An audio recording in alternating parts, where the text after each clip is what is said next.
여러분 안녕하십니까? 목요일 아침 뉴스투데이 울산입니다. 먼저 오늘의 주요 뉴스입니다.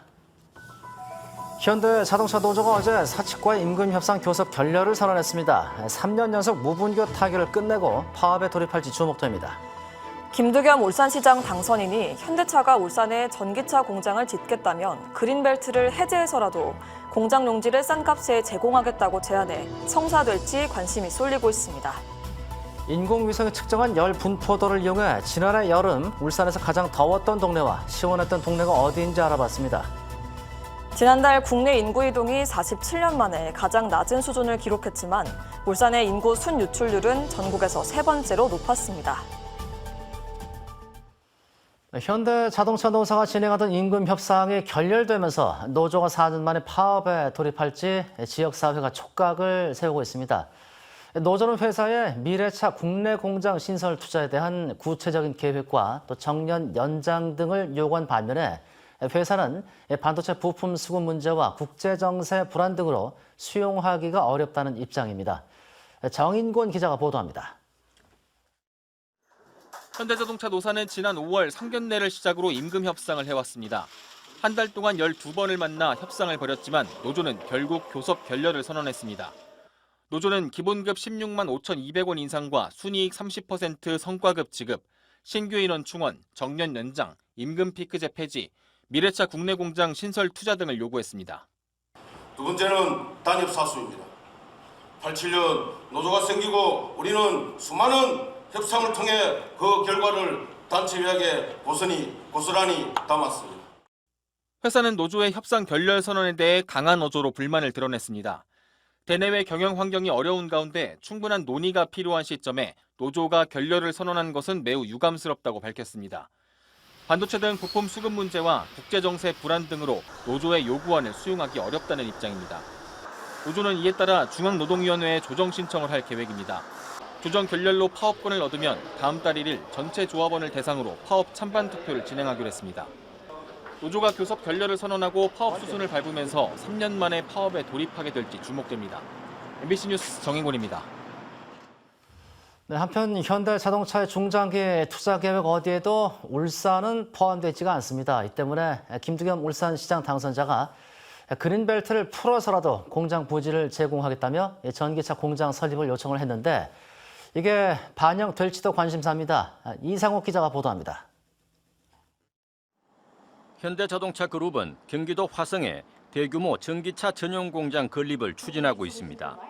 2025년 하반기 생산이 목표입니다. 이 공장은 국내 최초의 최첨단 전동화 설비를 갖추고 기아의 목적 기반 모빌리티 차량을 전략적으로 생산하게 됩니다. 현대차는 이미 충남 아산 공장의 내연기관 생산 라인 절반을 전기차 설비로 교체했습니다. 이곳에서는 올 하반기부터 전기차 차기 모델인 아이오닉 6가 생산됩니다. 현대차 그룹이 2030년까지 21조 원을 투자해 연간 국내 전기차 144만 대를 생산하겠다는 계획의 일환입니다. 그렇지만 자동차 주력 공장이 있는 울산에서는 정작 전기차 공장 신설 계획이 없습니다. 김두겸 울산시장 당선인이 현대차 울산 공장을 찾아 울산 전역에 늘린 그린벨트를 해제해서라도 공장 용지를 제공하겠다며 울산에 전기차 공장을 신설해달라고 두 차례나 회사를 강하게 압박한 이유입니다. 조만간 전기차 공장이 신설되지 않으면 앞으로 몇 년 안에 자동차 도시 간판을 내려야 할 처지입니다. 현대차의 전기차 생산 중장기 계획은 국내보다는 해외에 더 집중돼 있습니다. 미국 조지아주에 6조 3천억 원을 투자해 2025년까지 연산 30만 대 규모의 전기차 생산 공장을 짓기로 확정했습니다. 인도네시아에서는 이미 전기차 생산을 시작했습니다. 미국 바이든 행정부는 공장 부지 무상 제공과 2조 원이 넘는 세제 혜택, 추가 보조금 지급 법안 제정 등 파격적인 인센티브를 내놓고 있습니다. 그 수요가 있는 곳에 직접 가고 또 그쪽에서 인센티브를 주니까 미국에다가 신규 공장 설립해서 전기차를 생산 판매하는 게 훨씬 그 수익적인 측면이나. 국내외 전기차 공장 유치 전쟁이 갈수록 치열해지는 가운데 그린벨트 해제와 전기차 공장 울산 유치를 내건 김두겸 당선인의 구상이 현실화될 수 있을지 주목됩니다. MBC 뉴스 이상욱입니다. 울산은 도시면서도 높은 산과 바다에 둘러싸여 있어 지역별로 날씨가 다양합니다. 인공위성으로 측정한 열 분포도를 통해 울산에서 가장 더운 곳과 시원한 곳이 어디인지 확인했더니 일반적인 생각과는 달랐습니다. 이용주 기자가 취재했습니다. 울산에서 가장 더운 곳과 시원한 곳은 어디일까? 시민들은 도심이 제일 덥고 바닷가가 가장 시원할 것이라는 의견들이 많았습니다. 제일 시원한 데는 북구, 천곡이나 매곡 이런 데 같고 더운 데는 여기 아무래도 중심지가 조금 더 더운 것 같아요. 국립재난안전연구원이 개발한 열 분포도를 보면 결과가 다르게 나왔습니다. 지난해 6월에서 9월까지 수집된 인공위성 자료를 이용해 지표면 온도와 일사량 등을 분석한 지도입니다. 평균 기온 20도에서 27도까지 울산 전역을 낮은 기온은 파란색으로 높을수록 붉은색으로 칠해봤습니다. 울산에서 영남 알프스를 걸치고 있는 산악지대의 기온이 가장 낮았습니다. 그리고 내륙으로 갈수록 점점 기온이 오르더니 병영 1, 2동, 신정 5동, 야암 장생포동, 온산공단에 가장 열기가 몰립니다. 울산에서 제일 더운 지역은 화학공단이 밀집한 온산공단과 단독 다세대 주택이 밀집한 곳이었습니다. 아파트 밀집 지역은 주택 밀집 지역보다 녹지 비율이 높아 온도가 더 낮은 것으로 분석됐습니다. 의외로 유동인구가 많은 중구 성남동과 삼산동은 평균 기온이 비교적 낮게 관측됐습니다. 더운 지역이 왜 더운지 그런 거 갖다 판단할 수 있어 하면은 그것에 대한 건축물 정보라든지 그리고 토지 이용 현황 정보 그런 것들을 갖다 다양하게 접목을 해야지만 정확한 정책 마련이 가능하지 않을까 싶습니다. 이번에 제작된 전국 열 분포도는 주민 누구나 생활안전지도 홈페이지에서 확인할 수 있습니다. MBC 뉴스 이용주입니다. 제8대 울산시의회 시의원 당선인들의 의정활동에 각오를 들어보는 릴레이 인터뷰 시간입니다. 오늘은 북구 2, 3선거구 문석주, 백현조 당선인의 포부를 들어보겠습니다. 존경하는 북구 주민 여러분 반갑습니다. 북구 제2선거구 시의원에 당선된 문석주입니다. 울산에서 가장 치열했던 선거구에서 주민 여러분들이 문석주를 믿고 한 번 더 열심히 일할 수 있도록 지지해 주신 덕분입니다. 앞으로 4년간 오직 초심을 잃지 않고 선거 때 절실했던 그 마음으로 중고등학교 설립과 농소 외곽안 도로, 제2농수산물 도매시장 유치 등 지원 해남 문제를 챙겨가겠습니다. 주민 여러분 다시 한번 진심으로 감사드립니다. 화이팅! 울산광역시 북구 제3선거구 연포양정 효문 강동 시의원으로 당선된 백현조입니다. 변화는 이미 시작되었습니다. 지난 8년간 보내주신 과분한 사랑을 잊지 않고 처음처럼 초심으로 다시 돌아가 시정을 더욱 열심히 공부하고 북구 주민 여러분의 손과 발이 되겠습니다. 주민분들의 현장 목소리가 바로 시정에 반영될 수 있도록 최선을 다하겠습니다. 처음 마음 그대로 한결같이 노력하는 든든한 시의원 백현조가 되겠습니다. 감사합니다. 화이팅! 더불어민주당이 울산 지역 5개 구군 지역위원회 위원장 공모 절차에 착수했습니다. 민주당은 내일 지역위원장 신청을 마감하고 다음 주 조직강화 특별위원회가 심사를 진행한 뒤 다음 달 중으로 결과를 발표할 계획입니다. 지역위원장 임기는 2년으로 지역구 국회의원이 있는 북구는 당원 당규에 따라 이상원 의원이 당연직 위원장을 맡을 확률이 높지만 박병석 시의회 후반기 의장이 도전 의사를 밝혔으며 나머지 4개 구군은 6일 지방선거 낙선자들이 대거 도전장을 낼 것으로 전망됩니다.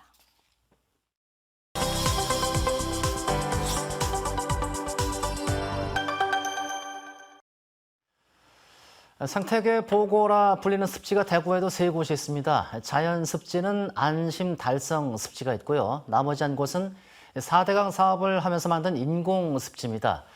인공 습지 조성에 200억 원가량이 투입이 됐는데 오랜 기간 동안 물이 없어 결국 말라버렸습니다. 그런데 이 습지가 바닥을 드러낸 이유가 가뭄이 아닌 관리 부실 때문이었습니다.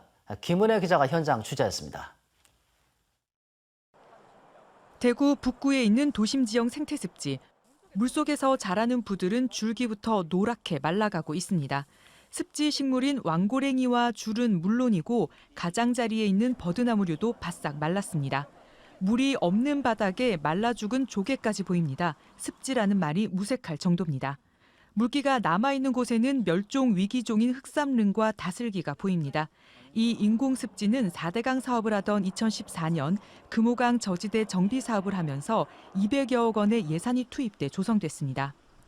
금호강과 이어진 수로에서 습지에 물이 흘러드는 구조입니다. 그런데 수로 입구는 이물질로 막혔고 더 앞쪽에는 기름 유입을 막는 오일 펜스까지 있어 물이 흘러들 수가 없습니다. 습지 조성에 참여했던 전문가는 관리를 맡은 대구시설안전관리사업소 측에 여러 차례 상황을 설명하고 대책 마련을 요청했지만 어이없는 답변만 돌아왔습니다. 주민 민원 때문에 습지에 물을 일부러 넣지 않았다는 겁니다. 주민들이 안 들어가게 사람들이 일부 막은 것도 있고 수량적으로 있어서 막았죠. 원래 물 많이 들어갑니다. 취재가 시작되자 사업소 측은 다시 습지로 물을 흘려보내기 시작했습니다. 습지를 반쯤 고사시킨 건 가뭄도 더위도 아니었던 겁니다.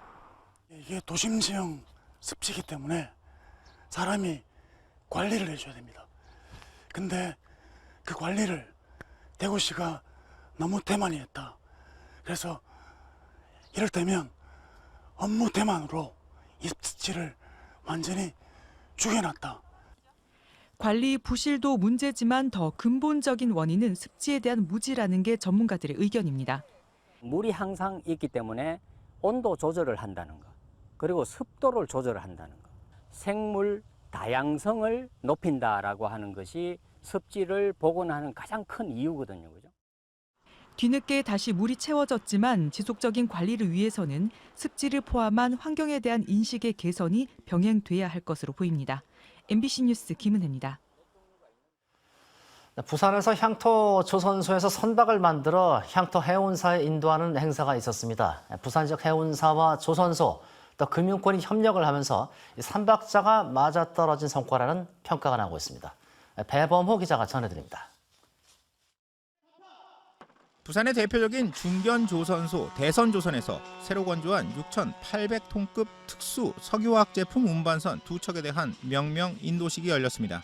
지난해 3월 향토 해운사인 성호해운으로부터 수주한 선박입니다. 특히 지역은행인 부산은행과 정부 정책금융인 산업은행이 금융지원에 나선 성과물이라는 점에서 큰 의미가 있습니다. 지역업체가 지역조선소에서 수주하고 발주받는 그런 상징적 의미에다가 관계금융권이 부산은행 및 산업은행 해양금융실에서 같이 지원을 해주는 그런 삼박자가 다 맞아져 있는. 대선조선은 6년 전부터 특수 화학제품 운반선에 대한 틈새 시장을 보고 자체 기술 개발을 통해 기술력을 쌓아왔습니다. 2030년 친환경 규제를 앞두고 국내는 물론 일본, 중국을 포함한 특수 운반선 시장에서 가장 경쟁력 있는 조선소로 평가받고 있습니다. 이 선박은 스테인리스 스틸보다 더 강한 두플렉스 강으로 이루어진 선박입니다. 이러한 선박은 우리나라에서는 우리 조선소밖에 건조를 안 해왔습니다. 대선조선은 지난해 무려 19척, 올 1월에도 5척의 수주 실적을 올렸습니다. 하지만 선박 건조 시 반드시 필요한 선수금 환급 보증, 즉 RG 때문에 발목이 잡힐 위기입니다. 금융기관이 보증에 적극적으로 나서지 않으면서 어렵게 체결한 계약이 엎어질 수 있는 상황에 처한 겁니다. 지난 1월부터 계약한 선박부터 아직 환급 보증이 안 되고 있습니다. 저희가 바라는 것은 이러한 선박들이 제대로 건조될 수 있도록 정책은행에서 배려를 부탁드리겠습니다. 모처럼 활기를 띠고 있는 지역 해운과 조선업계를 위한 맞춤 정책과 금융 지원이 절실해 보입니다. MBC 뉴스 배봉호입니다.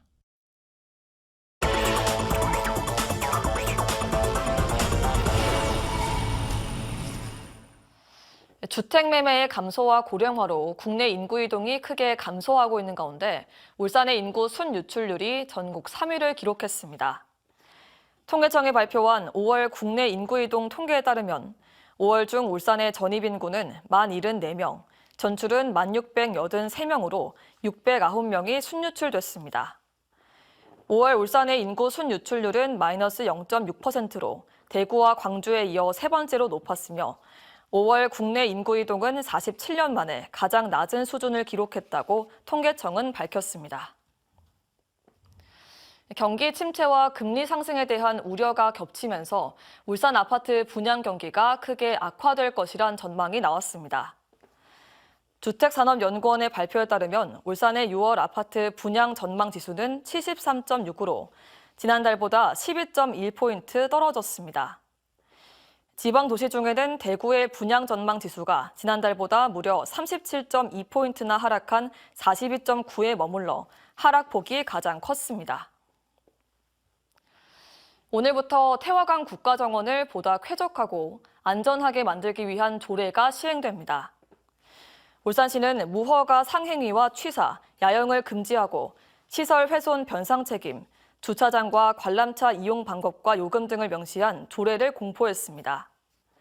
조례안에는 반려동물 통제 장비와 배설물 수거 의무도 포함돼 국가정원 내 쾌적한 환경 조성에 도움이 될 것이라고 시는 설명했습니다. 박성주 신임 울산경찰청장이 어제 취임식을 생략하고 직원들과 인사를 나눈 뒤 첫 업무에 들어갔습니다. 박 청장은 온라인으로 배포한 취임사를 통해 사회적 약자 보호가 치안 역량의 평가 기준이 될 것이라며 예방 단계에서부터 촘촘한 안전망을 구축해야 한다고 제시했습니다. 박 청장은 국가수사본부 수사국장과 서울경찰청 수사부장 등을 지낸 수사통으로 알려져 있습니다. 전국 130개 공공기관의 2021년 경영실적평가에서 유일하게 S등급을 받은 한국동서발전에 경영진과 1직급 이상 간부들이 성과급을 자진 반납하기로 했습니다. 한국동서발전은 전력그룹사의 재무위기 극복과 전기요금 인상 최소화를 통해 국민 편익 증진에 기여하고자 한국전력공사의 반납 취지에 맞춰 성과급을 반납하기로 뜻을 모았다고 설명했습니다. 울산 지역 학생들의 수학여행을 위해 제주 연수원 건립을 추진 중인 울산시 교육청이 이번 주말 현지 조사를 할 계획이라고 밝혔습니다. 교육청은 제주공항 인근에 있는 200실 규모의 호텔을 매수해 제주 연수원으로 리모델링이 가능할지 여부를 판단할 계획이라고 밝혔습니다. 교육청은 앞서 올해 초 폐교 등 4곳을 둘러봤으나 모두 적합하지 않다고 판단하고 계속 부지를 물색해왔습니다. 지난해에 이어 올해도 착한 임대인 재산세 감면 사업이 추진됩니다. 울산시는 코로나19로 어려움을 겪는 소상공인들에게 3개월 이상 또 10% 이상 임대료를 깎아준 건물 소유자에게 재산세와 지역자원세 각 100만 원, 최대 200만 원을 감면해 주기로 했습니다. 착한 임대인 신청은 지난해 감면 신청을 못했더라도 소급분을 환급받을 수 있습니다. 울산의 맞벌이 가구 비중이 전국에서 가장 낮은 것으로 파악됐습니다. 통계청의 자료에 따르면 전국 평균 맞벌이 가구 비중은 46.3%로 집계됐으며 울산의 맞벌이 가구 비중은 이보다 훨씬 낮은 38.5%를 보였습니다. 반면 농림업과 도소매업 비중이 높은 제주가 61.4%, 전남이 57.2% 등에서 맞벌이 가구 비중이 높았습니다. 끝으로 날씨입니다. 윤수미 기상캐스터입니다. 목요일인 오늘도 후텁지근하겠습니다. 구름이 잔뜩 끼어 있어서 하늘이 종일 흐린 가운데 울산의 현재 기온은 21도로 출발하고 있습니다. 오늘 낮 최고 기온은 28도로 예상되면서 어제보다 기온이 조금 낮긴 하겠지만 습도가 높아서 덥겠습니다. 장맛비는 내일 새벽부터 내일 오후까지 이어질 텐데요. 예상되는 비의 양은 30에서 70mm 정도입니다. 특히 돌풍과 천둥, 번개를 동반한 시간당 30mm 이상의 매우 강하고 많은 비가 집중될 걸로 보이니까요. 비 피해가 발생하지 않도록 사전에 대비를 철저하게 해주셔야겠습니다. 또 현재 울산에는 강풍 예비특보가 발표됐습니다. 오늘 밤부터 바람이 강해질 텐데요. 바람은 시속 70km 안팎으로 강하게 불겠습니다. 시설물 관리와 안전사고에도 각별히 주의를 하셔야겠습니다. 오늘은 정체던 선상에서 발달한 저기압의 영향으로 동남권안을 흐리겠습니다. 기온 자세하게 살펴보시면 현재 기온은 21도에서 24도의 기온 분포로 시작하고 있습니다. 오늘 낮 최고 기온은 부산이 26도, 울산 28도, 경주는 33도까지 오르겠습니다. 당분간 남해상과 동해상에서는 안개가 짙게 끼겠습니다. 현재 대부분 해상에 풍랑 예비특보가 내려진 가운데 바다의 물결은 먼바다를 중심으로 최고 4m까지 매우 높게 일겠습니다. 비는 내일 오후까지 이어지겠고요. 주말 동안 장맛비는 소강 상태에 들 전망입니다. 날씨였습니다.